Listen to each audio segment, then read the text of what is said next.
ፍቅር ማለት ማይወድህን ሰው መውደድ አይደለም። እሱ የክርስቶስ ፍቅር ነው፣ የእናትና ልጅ ፍቅር ነው። እሱ የሪሌሽንሺፕ ፍቅር አንድ ሴት ያንተን ቫልዩ አክብራ ካንተ ጋር ስትሆን ነው።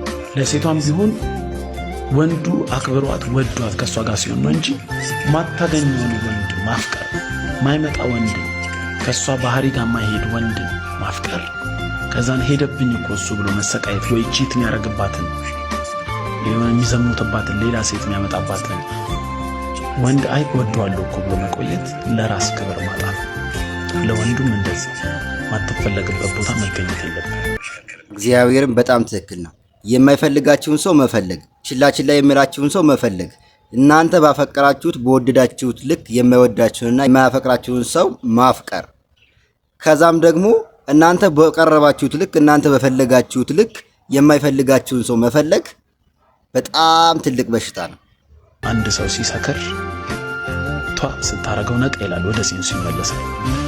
ለማንም ወደ ኋላ ተመልሼ ባቀውና አርጌ ወደ ሴንሱ በመልሰው በጣም ደስ ይለኛል። ፍቅር የሚከበር ትልቅ ነገር ነው። ሰው ማፍቀር፣ ከማያፈቅር ሰው ማፍቀር መዋረድ፣ የማይመጣ ሰው መጠበቅ በጣም በጣም በጣም ደምዝነት። ፍቅር እንደዛ ይለካል። ሁላችንም ካራክተር አለን። ካራክተር አለን ስንል እዚህ ምድር ላይ ስንኖር ክርስቶስ እንዲህ ነውና በቃ ግድ ክርስቶስን ካልሆንኩ ብለህ ፍቅርን ለማይፈልግ ሰው አታረጉ። ወጣላ አምላክ ብቻ ነው ሳትወዱ የሚወድ እያጠፋ እየተበላሸ ራሱ የሚወድ። ላይፍ ላይ እንደዛ የሚባል ነገር የለም። ሰውን አትጥላ፣ ክብር ስጠው፣ ውደደው።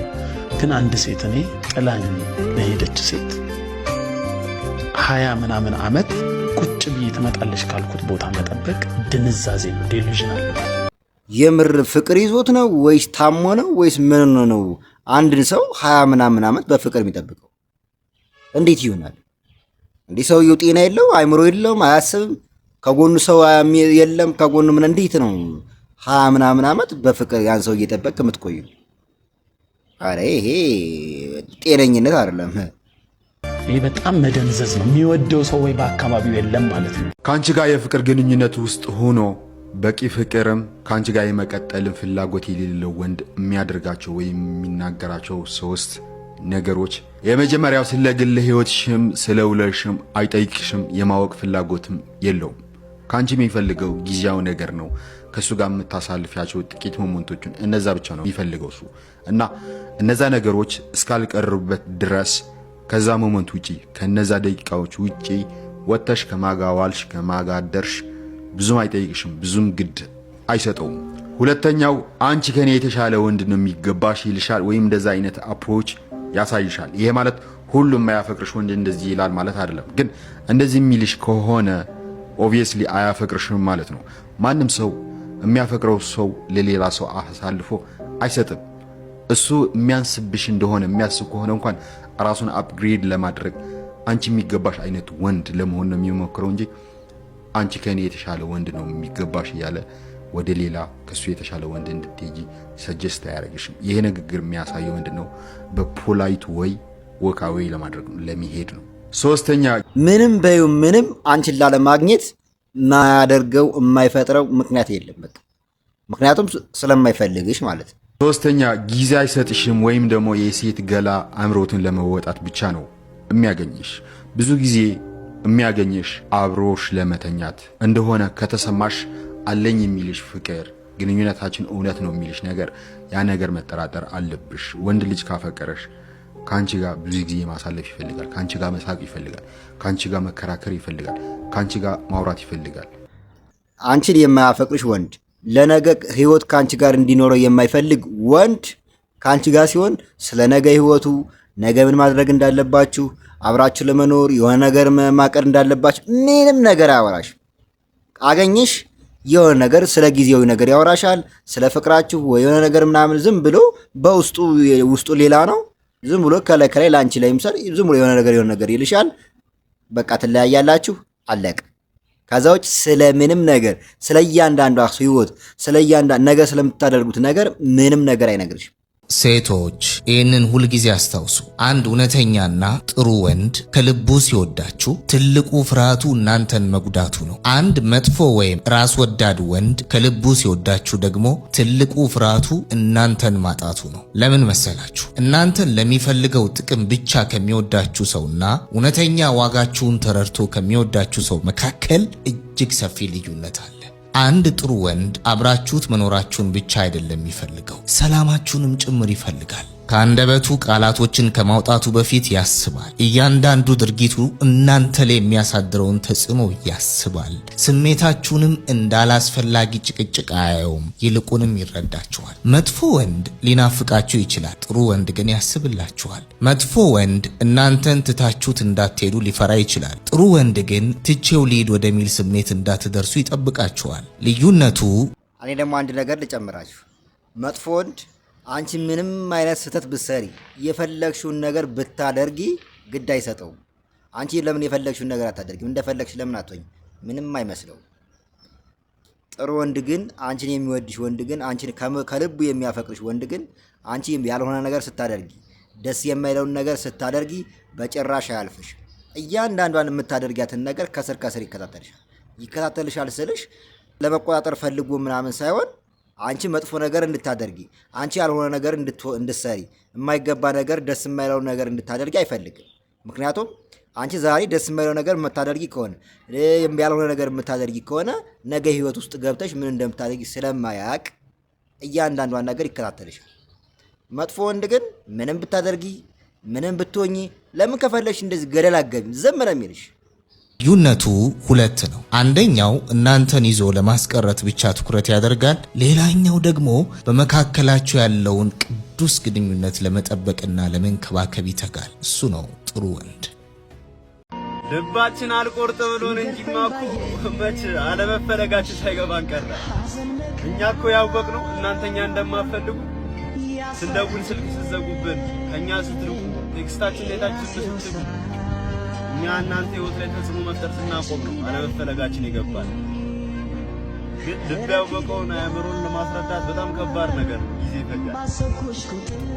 በነገራችን ላይ የሆነ ሰው ችላ ሲላችሁ እንደማይፈልጋችሁ ካወቃችሁ፣ ውስጣችሁ እንደማይፈልጋችሁ ከነገራችሁ፣ ያ ሰው ችላ እያላችሁ እንደሆነ ካወቃችሁ፣ በቃ ብዙ ነገር ደስ የማይሉ ነገሮችን እያደረገ ካያችሁ፣ ለእናንተ መጥፎ ስሜት እንዳለው ካወቃችሁ ከዛ ሰው ራቁ። የምሬን ነው የምላችሁ። ያ ሰው መቼም ቢሆን እናንተን መጉዳት እንጂ እናንተን መጥቀም አይፈልግም። ስለዚህ ችላ ሲላችሁ ካያችሁ፣ እናንተ ከልብ እየወደዳችሁት ከልብ እያፈቀራችሁት፣ ነገር ግን እናንተን ለመጉዳት፣ እናንተን ለመበቀል፣ እናንተን ለመሸሽ የሚሞክርን ሰው በጭራሽ አትከተሉ። እኔ እናት አባቴ አግቢ ይሉኝ ነበረ እና አግቢ ብሎ በጣም ሲበዛ ያስጨንቁኝ ነበረ። እኔም እነሱ እንደዛ ስለሚሉኝ ለማግባት በጣም ተጣድፌ ነበር እና ሌላ ቀርቶ ወንድ መለመንና መለማመጥ እስከጀምር ድረስ የመጣውን ወንድ እንዳለ መለመንና መለማመጥ እስከምጀምር ድረስ በጣም ሲበዛ ስፍስፍ ብዬ ነበረ። እናቴ ደጋግማ አግቢ ስለምትለኝ፣ አባቴ ደጋግማ አግቢ ስለሚለኝ፣ እድሜ ትልቅ ሆኖ አይደለም፣ እድሜ 29 ነው። ነገር ግን ደጋግሞ አግቢ ስለሚሉኝ በጣም ሲበዛ ጣደፍና ቸኩል ነበርና በህይወቴ አንድ ሰው መጣ። ያን ሰው በቃ የተወሰነ አወራን፣ ማግባት እንደሚፈልግ ነገረኝ። ዲቴል እንኳን ሌላ ነገር ገብተን በሁለት ወር ከምናመናችን ነው ወደ ጋብቻ የገባ ነው እና በደንብ ለማጥናት እንኳን ጊዜውን አላገኘውም። ለምን?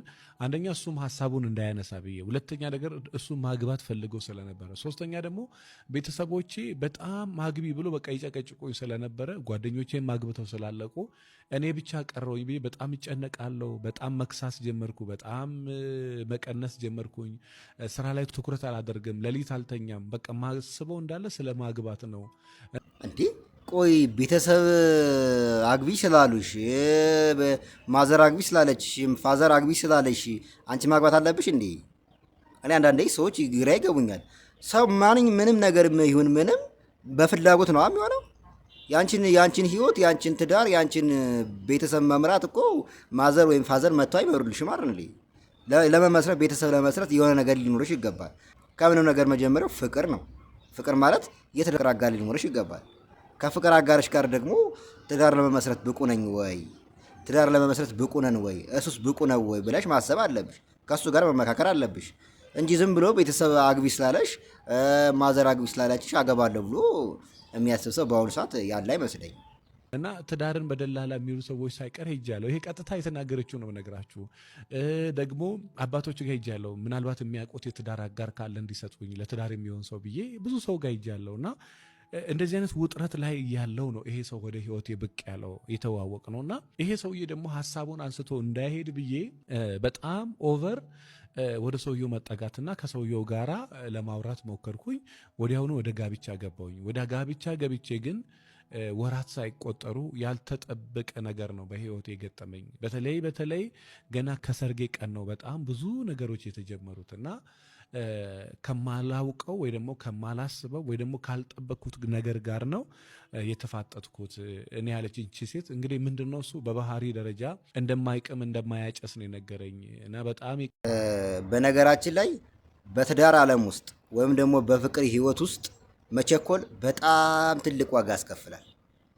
አገባዋለሁ ብለሽ ያሰብሽውን ሰው ወይም ደግሞ ያገባሽውን ሰው ከማግባትሽ በፊት ስለሱ ማንነት፣ ስለሱ ደካማ ጎን፣ ከጀርባው ስላሉ ነገሮች እያንዳንዱን ነገሮች ሳታቂ ኢቭን እንኳን እንደሚወድሽና እንደማይወድሽ እንኳን በደንብ ሳታረጋግጭ ትዳር ውስጥ መግባት በጣም በጣም ሪስኩ ከባድ ነው። አደጋው በጣም ከባድ ነው። ምክንያቱም ነገ ምን እንደሚገጥምሽ አታቂ። ተቀጣሪ ብይ ማለት ነው። ይጫናል ይሰራል። የሚቀጠሩ ሰዎች ምን ይመስሉኛል መሰለሽ? አሁን ናውዴይስ መቼም ወርክ ሎድ አለው አንድ ካምፓኒ አንድ ልጅ ሲቀጥር፣ አንድ ሰው ሲቀጥር። እቺ የእጅ ጋሪ ታውቂያለሽ? አዎ፣ ጎማ አላት። ጎማ ውስጥ ደግሞ ኩሽኔታ አለ። ኩሽኔታ ውስጥ ደግሞ ብይ አለች። ጋሪው ላይ የምትጭኝ ሁሉ ጭነት ብዩዋ ላይ ነው፣ ጋሪው ላይ አይደለም። ብዩዋ በጣም ትሸከመዋለች። በቃ እሷ ስትሽከረከር ነው ጋሪው መሽከርከር የሚችለው። ከዛ እሷ ሲጥይጥ ማለት ስትጀምር ግራሶ ትቀቢያታለሽ ዝም እንድትል ማለት ነው። ግን የመጨረሻ ተበልታ ካስቸገረችሽ ጋሪውን አይደለም የምትጥዩ፣ ብዩዋን ታወጪና አዲስ ብይ ነው የምታስገቢው። ተቀጣሪ ብይ ማለት ነው። የጎማዋ የጋሪዋ ከስር ያለችው ብዩዋ ማለት ነው። ሲጥይጥ ስትል ግሪስ ትቀባታለህ እንዳትጮህ ማለት ነው። ሰራተኛ ደግሞ ምን እንደሚደረግ ታውቃላችሁ? አንተ ደሞዝ ጨምረኝ ወይ ደግሞ ስራ በዛብኝ ምናምን ስትል ትንሽዬ ደሞዝ ጠብ ያደርግልሃል። ከዛ በኋላ እድሜ ልክ ዝም በፈለገው ሰዓት እንደፈለገ ያዛል፣ እንደፈለገ ያሽከረክራል። በቃ የእሱ ሎሌ ሆነ እሱ እንደፈለገ ምርቱን ያፍሳል፣ እሱ እንደፈለገ ገቢውን ያከማቻል። ለተቀጣሪ በአመት የሆነ ነገር ወይም ደግሞ በሆነ ወር የሆነ ነገር ይጨምራል። ከዛ በኋላ በቃ ማገልገል ነው። በቃ እንደ አህያ መጠቅለል ነው። እግዚአብሔር እንደ ተቀጣሪ እኮ የሚያሳዝን ፍጥሮ የለም። እግዚአብሔር ጉልበቱን ምጥጥ ተደርጎ የሚበላ ፍጡር እኮ ተቀጣሪ ነው። እግዚአብሔር ይጫናል ይሰራል። ልክ ሲደክመው ቦነስ ትሰጪዋለሽ። ልክ እንትን ሲያደርገው እንትን ትሰጪዋለሽ። ቶሎ ራሱን ካለወጠ በስተቀር እስኪያረጅ ድረስ እዛው ካለ እሱ ይደክማል፣ አዲስ ይገባል። ሲስተሙ ግን ይቀጥላል ጋሪው። ሶ መቀጠር ለኤክስፒሪየንስ ቢሆንም መቀጠር አስፈላጊ ቢሆንም ግን ይሄ ሁሉ ሰው ሊቀጠር አይችልም። ስለዚህ ችን አማራጭ አይቶ ኢንተርፕረነር ማይንድ ሴት ሊኖረው ይገባል። በነገራችን ሁሉም ሰው ስራ ፈጣሪ ይሆናል ወይ ነው? ለምሳሌ ስራ ለመፍጠር እኮ የሆነ ኢንካም ያስፈልጋል አይደል? ሁሉም ሰው ኢንተርፕረነር ስራ ፈጣሪ ከሆነ እንዴት ነው? ሁሉም ሰው ግን ኢንተርፕረነር መሆን ይችላል ማለት? ኢንተርፕረነር ለመሆን እኮ የሆነ ኢንካም የሆነ ነገር ያስፈልጋል አይደል? የሆነ እውቀትም ያስፈልጋል። የሆነ ማኔጅ የምታደርግበት የሆነ ነገር የምትሰራበት የሆነ ራስክ ማኔጅ የምታደርግበት እውቀትም ያስፈልጋል አይደል? ስለዚህ ሁሉም ሰው ኢንተርፕረነር ደርሼ ኢንተርፕረነር ሆናለሁ ስራ ፈጣሪ ሆናለሁ ቢል አይችልም።